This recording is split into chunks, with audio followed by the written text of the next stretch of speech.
पढ़ना चाहते हैं इलेक्ट्रोलाइटिक कंडक्शन के बारे में, सबसे पहले तो ये पता होना चाहिए कि कंडक्शन का क्या मतलब है।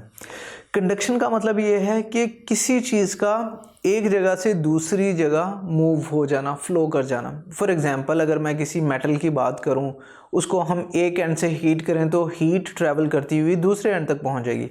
तो हम कह सकते हैं कि ये मेटल हीट को कंडक्ट करने के काबिल है।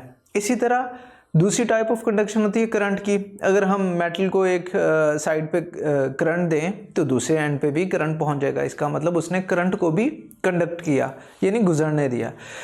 इलेक्ट्रिक करंट क्या होता है? इलेक्ट्रिक करंट की डेफिनेशन अगर हम देखें तो वो बनती है फ्लो ऑफ चार्जेस। अब चार्जेस जो हैं वो इलेक्ट्रॉन्स भी हो सकते हैं and positive and negative ions भी हो सकते हैं।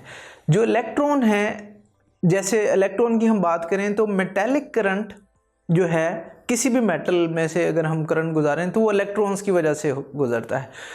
हमें बड़े अच्छे से पता है चैप्टर नंबर 4 से कि जो मेटल्स हैं उन्हें मेटल कहते ही इसलिए हैं क्योंकि उसके अंदर बहुत सारे फ्री इलेक्ट्रॉन्स होते हैं, और जब हम उन पे वोल्टेज अप्लाई करते हैं तो इलेक्ट्रॉन्स मूव करने लग जाते हैं।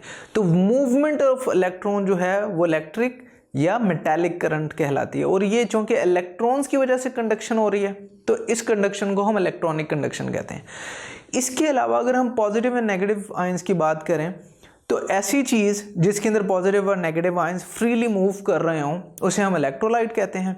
और अगर अब हम इन इलेक्ट्रोलाइट्स के ऊपर वोल्टेज अप्लाई करें या ये जो पॉजिटिव और नेगेटिव आयंस हैं मूव करने लगें पॉजिटिव या नेगेटिव प्लेट की तरफ, तो हम कहेंगे ये इलेक्ट्रोलाइटिक कंडक्शन है। करंट गुजरेगा in the forms of positive and negative ions. अब ये जो इलेक्ट्रोलाइट्स हैं ये in the form of solution भी हो सकते हैं या फ्यूज्ड स्टेट में भी हो सकते हैं। फ्यूज स्टेट का क्या मतलब है? हम कोई सॉल्ट लें और उसे अगर हम मेल्ट कर दें तो वो जेल टाइप शक्ल में आ जाएगा, यानी मेल्ट फॉर्म में आ जाएगा। उस मेल्टेड फॉर्म को या उस मेल्टेड सॉलिड को हम कहते हैं ये फ्यूज्ड स्टेट है, और उसके अंदर भी पॉजिटिव एंड नेगेटिव आयंस ही होंगे। अगर हम इसकी एग्जांपल देखें जो हमारी बुक में दी हुई है इलेक्ट्रोलाइट्स की, लेड ब्रोमाइड है, इसे वाटर में डिज़ोल्व करें हम, यानी सॉल्व करें, उसमें हल हो जाएगा ये, और हमारे पास लेड आयन बनेंगे यानी Pb2+ और ब्रोमाइड आयन बनेंगे यानी Br नेगेटिव।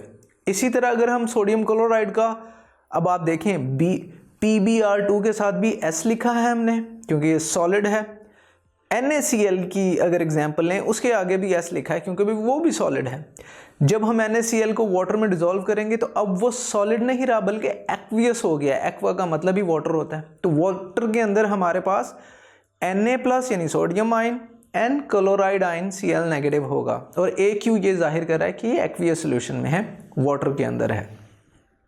अब इसकी मज़ीद डिटेल्स हम अगले टॉपिक में देखेंगे कि इलेक्ट्रोलाइट में से करंट कैसे कंडक्ट होता है, यानी करंट कैसे गुजरता है।